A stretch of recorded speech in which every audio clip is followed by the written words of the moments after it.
Et yo les gens, c'est Jean, on se retrouve pour la review de l'épisode 71 de Sun et Moon cette semaine. Alors, on était censé à la base faire un double épisode, à savoir 71 et 72. Et en fait, pour vous expliquer un peu pourquoi ce n'est pas le cas, en fait, la team qui d'habitude fait les subs de Sun et Moon n'a sorti que le 71 et le 72 aura lieu plus tard. Le problème, c'est que du coup, si je veux respecter le délai de sortir le samedi, bah, je suis obligé de le faire là maintenant, donc que le 71. Malheureusement le 72 n'est pas encore sorti. Du coup ce que je vous propose c'est que la semaine prochaine on fera le 72 et le 73 et voilà.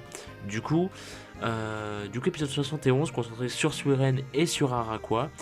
Un épisode très cool. Alors comment expliquer ça? L'épisode déjà a l'air inédit en soi parce que je sais pas en fait si ça a déjà été fait. C'est ça que le truc, c'est que je ne sais pas si ce genre d'épisode a déjà été fait dans les épisodes de Pokémon. Je pense que oui, mais de tête là comme ça, j'ai pas d'idées qui me viennent. Mais en fait, c'est un épisode narratif. Qu'est-ce que j'entends par là? C'est-à-dire que c'est un épisode dans lequel on a vraiment, comment dire, l'aventure du Pokémon en question et pas l'aventure des héros qui croisent le Pokémon. Vous voyez, là on a vraiment un épisode centré sur un Pokémon, c'est-à-dire que pendant toute la moitié de l'épisode on voit pas les héros, on voit juste le Pokémon avec son aventure, son quotidien, etc. Ouais voilà, et, et c'est excellent de faire ça. En termes de mise en scène, j'adore ça, c'est tellement rafraîchissant, j'aime beaucoup de base, hein, mais là ça fait vraiment du bien, c'est très changeant en fait, et j'aime beaucoup ça, sincèrement c'est vraiment une très bonne idée qu'ils ont eue. Et j'espère qu'on en aura d'autres comme ça à l'avenir, même si bon, je sais que c'est pas leur formule classique, mais c'était vraiment très cool. Et de tête comme ça, j'ai pas d'idée si ça a déjà été fait, mais je pense que oui. Euh, En tout cas voilà, c'est une très bonne idée. Et du coup le Pokémon du jour était bien évidemment Araqua. En fait on apprend que dès qu'ils ont l'âge en fait, la reine Tarambule leur donne comment dire, le devoir entre guillemets de devoir partir en quête d'un point d'eau à conquérir entre grosses guillemets. C'est-à-dire que maintenant ils peuvent faire leur vie et tout, donc ils ont juste à trouver un point d'eau pour eux qui leur plaît. Et puis voilà, ils pourront être tranquilles, tisser leur toile et puis voilà quoi, vivre leur vie. Et du coup, ce qui fait qu'on va suivre les aventures du Araqua en question. Et le problème, c'est que l'Araqua est assez maladroit, assez nul, il faut se le dire.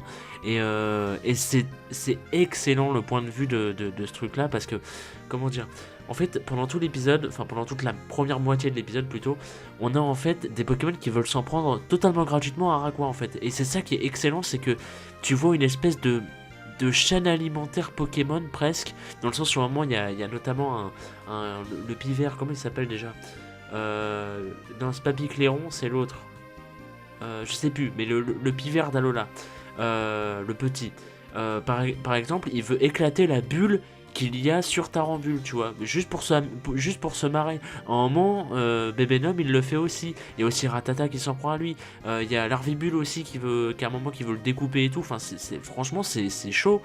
Et c'est tendu de voir ça dans Pokémon et tout. Tu te dis, bah, d'habitude les Pokémon ils sont tous, tu vois, assez, comment dire, bah ils s'aiment les uns les autres quelque part, tu vois. Et là c'est vraiment la loi de la nature, tu vois. C'est la loi de la jungle. C'est assez violent. Et c'est vraiment bien qu'on nous présente ce point de vue enfin. Et voilà, et le truc c'est que de base, si la bulle d'Araqua est percée, il ne peut plus respirer. Tu vois. Et donc quand tu vois le nombre de fois dans l'épisode où les gens veulent lui crever sa bulle volontairement, tu te dis wow, c'est des meurtriers en fait, tu vois. Et genre, à un moment, il y a Bébénum qui le fait, mais genre juste pour se marrer et tout, ce petit con. Et ça m'avait fait exploser de rire parce que putain, mais t'étais là en mode, on sait qu'il va mourir, tu vois, et tout. Et tu vois Bébénum qui d'un coup, paf, avec son espèce d'antenne là, putain, ça m'avait fait exploser, c'était du génie.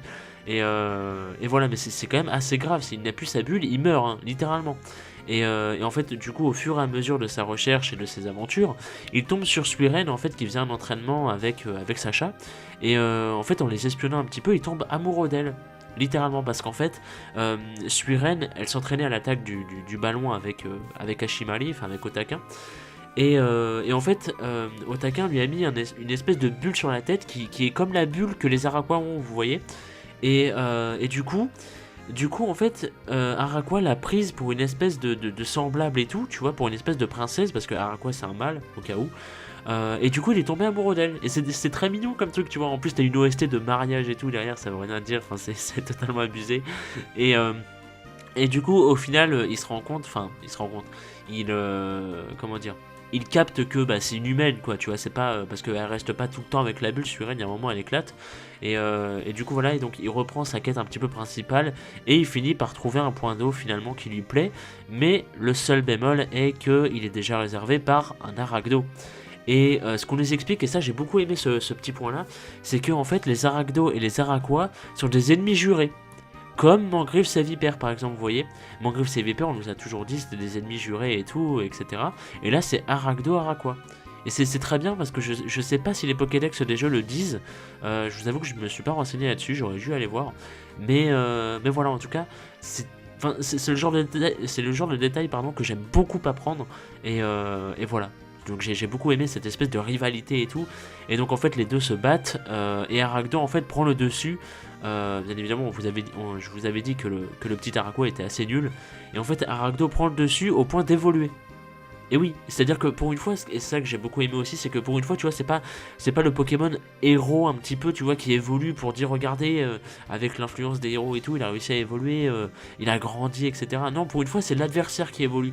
Et j'ai beaucoup aimé ça parce que c'était très bien de faire en sorte que l'adversaire évolue, parce qu'en fait, au final, bah, vu qu'il a évolué en Mascadra, il peut voler. Et donc, vu qu'il peut voler, bah, il a perdu tout intérêt de rester ici à garder son point d'eau, le petit Arachdo, en fait. Donc, bah, c'est génial. C'est une très bonne idée de l'avoir fait évoluer, du coup. Et donc, Araqua gagne le match, entre guillemets, quelque part. Et donc, bah, il gagne aussi le point d'eau. Voilà. Donc, c'est très bien comme tournure des choses. J'ai beaucoup aimé. C'était vraiment très intelligent, encore une fois. Et donc, finalement, il construit sa petite base et tout, avec il utilise sa toile et tout. Et il pense toujours à Suren. Et voilà, c'est un peu comme ça que se termine l'épisode. Et voilà. Pas grand chose d'autre à vous dire, ce n'est que, encore une fois, c'est un épisode qui est très changeant d'habitude et qui fait beaucoup de bien. Sincèrement, je m'attendais pas à grand chose et j'avais vu quelques spoilers sur Twitter et tout avant de commencer l'épisode.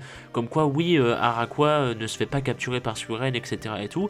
J'étais assez déçu parce qu'on était là en mode, ouais, enfin, on est quand même à l'épisode 70, les gars, ils ont tous qu'un seul Pokémon, hein, donc c'est quand même assez tendu. Enfin, il y a que Kaki et Mamane qui n'ont, et du coup Sacha évidemment, qui ont plus d'un seul Pokémon, tu vois. Donc c'est tendu parce que Suren, Mao et Lily, elles ont rien pour l'instant, à part leur Pokémon de base, elles ont rien, tu vois.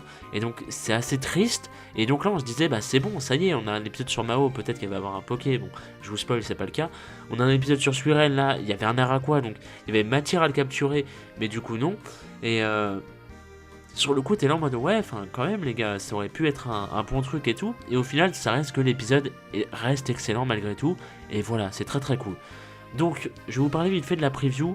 La preview, on n'y voit pas grand chose de nouveau, hein. On sait que du coup, Mao, on va rencontrer son frère. Et de ce que j'ai lu un petit peu vite fait des spoilers, à ce qui paraît, son frère est en crush sur une fille et va essayer de lui préparer un repas et donc va se faire aider par Mao, etc. Voilà, je ne vous dis pas le plot twist de l'épisode parce que je crois que je me le suis fait spoiler aussi.